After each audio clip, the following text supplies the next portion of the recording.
कुछ कुछ होता है अंजलि, तुम नहीं समझोगी। जब से अंजलि ने ये फिल्म देखी थी, ये नाम भी उसकी पसंदीदा फिल्मों में जुड़ चुका था। आखिर जुड़ता भी क्यों नहीं। फिल्म की मेन हीरोइन काजोल और रानी मुखर्जी का नाम अंजलि जो था, जिसको देख अब अंजलि दिन रात फिल्मी दुनिया में ही जीती। उम्र के उस पड़ाव पर पहुंचने पर हर नवयुवक युवती ख्याली पुलाव पकाते ही रहते हैं। जब भी घर में माँ से डांट पड़ती और अंजलि गुस्से में अगर मुंह बना जाती तो उसकी दादी ही उसका पक्ष ले उसे बचाती और फिर उसे अकेले में अपनी माँ की बात मानने के लिए समझाती भी। तो अंजलि की जुबान पर भी बस यही सेंटिमेंटल डायलॉग हुआ करता था, तुम नहीं समझोगी दादी, कुछ कुछ होता है। अंजलि का फिल्मी भूत तो घर में किसी से छुपा नहीं था। सब जानते थे कि जो भी फिल्म देखती है कुछ दिन उसी के कैरेक्टर में अंजलि खुद जीती है। इसलिए दादी भी समझ गई कि ये कुछ कुछ होता है, कि काजोल का असर कुछ दिन तो चलने ही वाला है। माँ, मुझे कुछ कुछ होता है में काजोल जैसे बाल कटवाना है और वैसा ही हेयर बैंड भी मुझे चाहिए। नंदू अपनी माँ सुषमा से पिछले कई दिनों से जिद किए जा रही थी। माँ भी बहुत दिन से नंदू की बात को कानों पर टाल बिना कोई जवाब दिए अपने काम में लग जाती। आज सुषमा जी ने नंदू को अपनी भाषा में सही से समझा ही दिया। सुन पागल लड़की, क्या करना है काजोल से बाल कटवा कर, काजोल से बाल कटवा, काजोल तो नहीं बन जाएगी। वैसे भी उसको तो पैसे मिलते हैं, ये सब करने से तुझे क्या मिलेगा। इतने लंबे बाल है, लेकिन फैशन के कारण पागल हुए जा रही है। किसको दिखाना है बाल कटवा कर। दोनों बहनें फिल्मी हीरोइन के पीछे पागल है। बड़ी बहन काजोल बनी घूम रही है और दूसरी को काजोल जैसे बाल कटवाना है।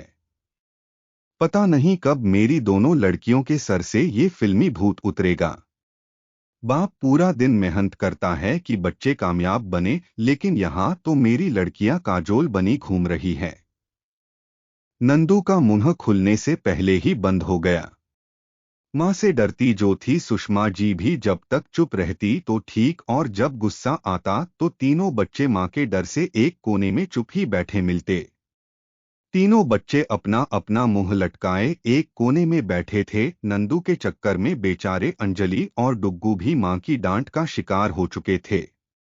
तभी पापा राजेश जी की साइकिल की घंटी और उनकी पुकार सुन तीनों के चेहरे पर मुस्कुराहट फिर से लौट आई और डुग्गू ने छलांग लगा सेकंड में पहुंच। हाँ जी पापा जी, नमस्ते पापा जी बोल सबसे पहले क्रेडिट ले लिया। ये लो, आज जलेबी लाया हूँ तुम सब के लिए। मैंने सोचा बारिश का मौसम है तो गर्मागर्म जलेबी बारिश का मजा दुगना कर देंगी। और सावन का मौसम शुरू हो गया है तो शुरुआत मीठे से होनी चाहिए, और फिर डुग्गू को तो जलेबी बहुत पसंद भी है। तभी नंदू मुंह बनाते हुए, लेकिन मुझे तो जलेबी नहीं गुलाब जामुन पसंद है पापा जी, फिर आप मेरी पसंद की चीज क्यों नहीं लेकर आए। अरे सावन शुरू हो गया है अंजलि, नंदू सावन के सोमवार का व्रत रख लेना बेटा, इस बार फिर देखना शिवजी की कृपा से शिवजी जैसा वर प्राप्त होगा। भोला भंडारी दादी ने भी मौके पर चौका मरते हुए कहा। तभी बारिश की तेज बूंदें जमीन पर गिरती है और मिट्टी की सौंधी खुशबू से नंदू का गुस्से से फूला हुआ मुंह भी बसंती ब्यार के जैसे खिल जाता है और दोनों बहनें छत की ओर तेजी से भागती है और बारिश में भीगते अपने दोनों हाथों को फैला बारिश का आनंद ले ही रही थी कि नंदू की नजर अपने घर से कुछ दूर बने घर वाली छत पर खड़े लड़के पर पड़ती है, जो कि लगातार अंजलि को ही निहार रहा था। और अंजलि भी चोरी चोरी नजरों से उसे बीच बीच में देख लेती, जिसकी भनक नंदू को लग चुकी थी। तभी नंदू अंजलि को छेड़ते हुए, जानती हो दीदी लोग सच ही कहते हैं। क्या सच कहते हैं नंदू? कौन से सच का पता लगा लिया आज तूने, अंजलि ने पूछा। यही कि इश्क और मुस्क छुपाए नहीं छुपते। जब कोई प्रेमी युगल प्रेम में होता है तो उसे दुनिया के सभी लोग अंधे नजर आते हैं। उन्हें लगता है कि भीड़ में भी उन्हें कोई नहीं देख रहा है, जबकि वो खुद प्रेम में अंधे होते हैं। जैसे कि आप, नंदू ये कहकर वहां से भाग जाती है। नीचे आने के बाद अंजलि नंदू से कुछ पूछती तो मां के डर से चुप रहना ही मुनासिब समझ अपने अपने काम में लग जाती है। अगले दिन कॉलेज जाते समय नंदू जब स्टॉप पर पहुंची तो वो छत वाला लड़का उसे फिर से नजर आता है। उस दिन के बाद से ये रोज का ही हो गया था कि वो कहीं ना कहीं रास्ते में उससे टकरा ही जाता। कॉलेज जाते हुए एक दिन नंदू देखती है कि वो लड़का और अंजलि दोनों साथ साथ थोड़ी गैप पर खड़े बस का इंतजार में ऑलरेडी 4 बस छोड़ चुके थे। ना जाने इन दोनों को किस चीज का इंतजार था। तभी अंजलि ये देख उनके बीच में खड़ी हो जाती है और धीरे से कहती है, जब आप दोनों को जाना हो मुझे टाइम बता दो, मैं आप दोनों को बस की काउंटिंग करके बता दूंगी कि आप दोनों कितनी बसें छोड़ चुके हो, और ये भी याद दिला दूं कि कहीं पहुंचने के लिए पहले कहीं से निकलना भी पड़ता है। तभी अंजलि नंदू की तरफ देख हड़बड़ा जाती है और इधर उधर की बातें बनाना शुरू कर देती है। ना जाने क्या था उस लड़के की नजर में ऐसा कि अंजलि जैसे चंचल स्वभाव की लड़की शर्म से पानी होती नजर आ रही थी। अंजलि अपने मोहल्ले की शान के रूप में जानी जाती थी। उसका चंचल स्वभाव हर किसी को अपना बना लेता। अपनी बहन की हरकत पर नंदू को हंसी आ जाती है और नंदू अंजलि से उस लड़के के बारे में पूछती है। अंजलि पहले तो बात को टालने की कोशिश करती है, लेकिन नंदू भी तो अंजलि की बहन थी, जो ठान लेती उसके बाद तो फिर बात की तय तक ही जाती। अंजलि नंदू को बताती है कि वो उसके ही कॉलेज में उसका सीनियर है। इसी साल उसने पास आउट कर कॉलेज कंप्लीट किया है और कॉलेज से ही उसका प्लेसमेंट सिलेक्शन बेंगलोर की किसी कंपनी में हो गया है, जिसके लिए उसे 2 हफ्ते बाद वहां के लिए निकलना है। वाह दीदी, ये तो बहुत अच्छी बात है। तो फिर आगे का क्या प्लान है तुम दोनों का? नंदू ने सवाल किया। प्लान तो कुछ नहीं, फिलहाल कॉलेज के बाद मैं उससे मिलूंगी, अंजलि बताती है। ठीक है तो दीदी मैं भी साथ चलूंगी आपके। दोनों बहनें कॉलेज के बाद निश्चित तय स्थान पर पहुंच जाती है, जहां राहुल पहले से ही अंजलि का इंतजार कर रहा था। हाय, मैं राहुल, नाम तो सुना ही होगा, बोलकर राहुल और नंदू हंस जाते हैं। अरे वाह, क्या कॉम्बिनेशन है, मेरी बहन अंजलि और तुम राहुल। लगता है कुछ कुछ होता है। फिल्म मेरी बहन ने आपके साथ ही देखी है, तभी मैं और दादी सोच रहे थे कि मेरी बहन के सर से ये फिल्म की खुमारी उतर क्यों नहीं रही है। अब समझ आया, नंदू ने दोनों को छेड़ते हुए कहा। तीनों बैठ कर मिलते हैं बातों के सिलसिले का। वो आगे बढ़ाते हुए बातों बातों में नंदू फिर से ये सवाल कर देती है कि अब आगे तुम दोनों का क्या प्लान है। राहुल तुरंत बोल पड़ता है, शादी करना है और क्या।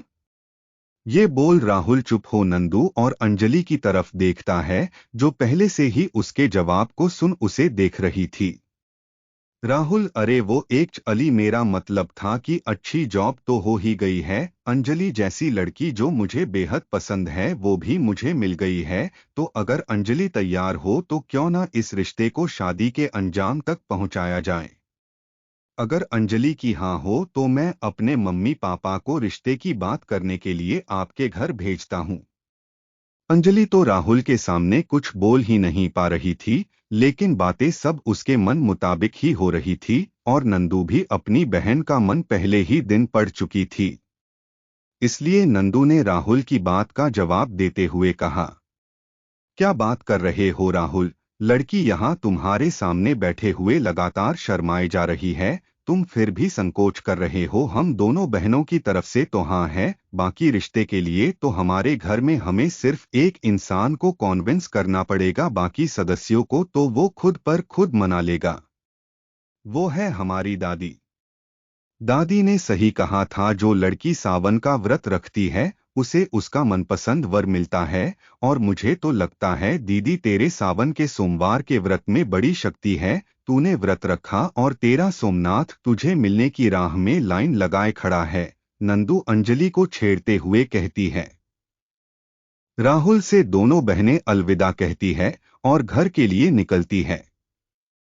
घर आने पर नंदू और अंजलि दोनों अपनी दादी के गले लग जाती है और चेंज के बाद अंजलि रसोई में मां का हाथ बटाने के लिए चली जाती है।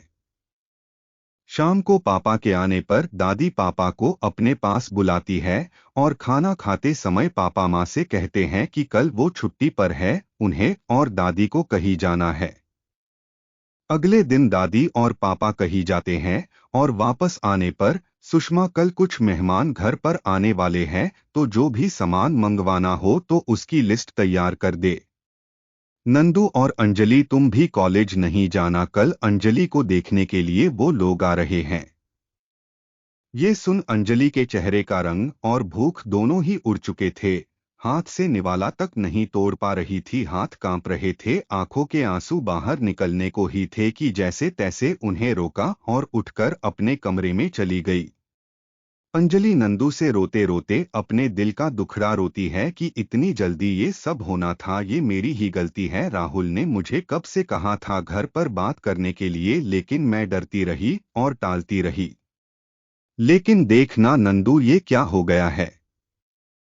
नंदू से अपनी बहन की ये हालत देखी तो नहीं जा रही थी, लेकिन उसने भी अपने दिल पर पत्थर रख ही लिया था। करती भी तो क्या, सबके कस्मों के चक्कर में मजबूर जो थी। अंजलि की तो रात की नींद और दिल का चैन उड़ चुका था। अगले दिन सब अपने अपने कामों में व्यस्त थे, लेकिन आज अंजलि की फिल्मी काजोल कहीं नजर नहीं आ रही थी। अंजलि हिम्मत जुटा दादी के पास अपने मन की बात करने जाती तो है, लेकिन कुछ बोल नहीं पाती। जो माँ हमेशा सजने संवरने पर गुस्सा हुआ करती थी, वो आज बार बार उसे अच्छे से तैयार होने की सलाह दे जाती और बड़े चाव के साथ घर के सारे काम करती नजर आ रही थी। सब बहुत खुश नजर आ रहे थे, बस एक अंजलि के अलावा। अंजलि की भरी भरी आंखें जैसे अपनी माँ और दादी के गले लग ये कहना चाहती हो, मेरा पहला प्यार अधूरा रह गया। लेकिन उसकी आंखों की इस फीलिंग को महसूस करने के लिए आज किसी को फुर्सत नहीं थी, या ये बोलो कि उसकी दादी और बहन नंदू भी इसे देखकर भी अनदेखा कर रही थी। सुषमा अंजलि को अच्छे से तैयार कर देना, वो लोग आते ही होंगे, दादी ने अपनी बहू से कहा। अंजलि का दिल तो कहीं भाग जाने को कर रहा था, बार बार मन करता कि काश उसके पास पंख होते तो वो राहुल के पास पहुंच जाती। आज राहुल का फोन भी स्विच ऑफ है सुबह से। उसे ये खबर कैसे पहुंचाऊं कि उसकी अंजलि किस दुविधा में फंसी हुई है। इसी उधेड़ बुन में अंजलि को सुषमा जी तैयार कर लड़के वालों की आवभगत में चली जाती है। अंजलि को बुलाने नंदू को भेजा जाता है। अंजलि के कदम तो जैसे एक जगह जाम हो गए थे, वो जाना नहीं चाहती थी, लेकिन पापा के वास्ते अंजलि नजरें झुकाए वहां आती है। दोनों परिवार आमने सामने बातें करते हैं, तभी लड़के की मां उठकर अंजलि से पूछती है, अंजलि हम सभी को तो तुम बेहद पसंद हो बेटा, लेकिन तुम्हारी पूरी जिंदगी का सवाल है, इसलिए तुम्हारी राय जानना भी जरूरी है। अगर तुम्हें मेरा बेटा राहुल पसंद है तो हम रिश्ते को आगे बढ़ाते हैं। अंजलि जो अभी तक अपनी नजरें झुकाए ही बैठी थी, राहुल का नाम सुनते ही उसने जैसे ही नजरें उठाई तो उसके होश ही उड़ गए। उसके चेहरे का नूर, मुस्कुराहट सब फिर से एक साथ लौट आया, क्योंकि सामने कोई और नहीं राहुल था, वही राहुल जिससे वो प्रेम करती थी। राहुल और नंदू अंजलि की तरफ देख इशारों में उसे सताने की और उससे ये सब छुपाने के लिए माफी मांगते हैं। राहुल की मां अंजलि को शगुन के पैसे देते